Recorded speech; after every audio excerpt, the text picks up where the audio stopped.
21শে জুলাই রাস্তার বুকে দৌড়াচ্ছিল একটি জীবন্ত মশাল, একটি অগ্নিদগ্ধ শিশু। পোশাক নয়, নিজের পরা চামড়া লেপ্টে ছিল তার শরীরে। ফুসফুসের ভিতরে জ্বলছিল 70% আগুন। সে দৌড়াচ্ছিল একা।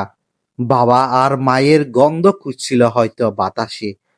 তার প্রতিটি আর্তনাদ ক্যামেরার ফ্রেমে বন্দী হচ্ছিল। লাইক, শেয়ার আর ভিউর বাজারে বিকেচ্ছিল তার যন্ত্রণা। আমরা সভ্য মানুষের দল তার দিকে বাড়াইয়ে দিইনি এক ফোঁটা জল। শুধু আমাদের মুঠোফোনের নিষ্প্রাণ চোখে তুলে রেখেছিলাম এক শিশুর নরক দর্শন।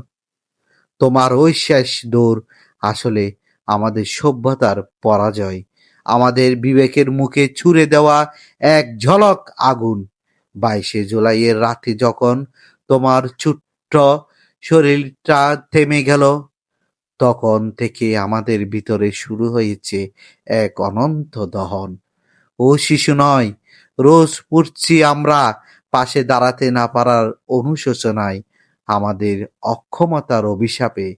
হে ঈশ্বর, তোমার পড়া শরীরটা এখন আমাদের আত্মার মানচিত্র হয়ে গেছে।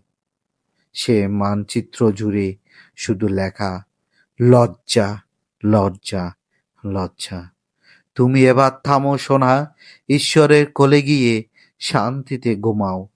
তোমার জন্য আর কোনো আগুন নেই, কোনো ক্যামেরা নেই, শুধু অনন্ত শান্তি।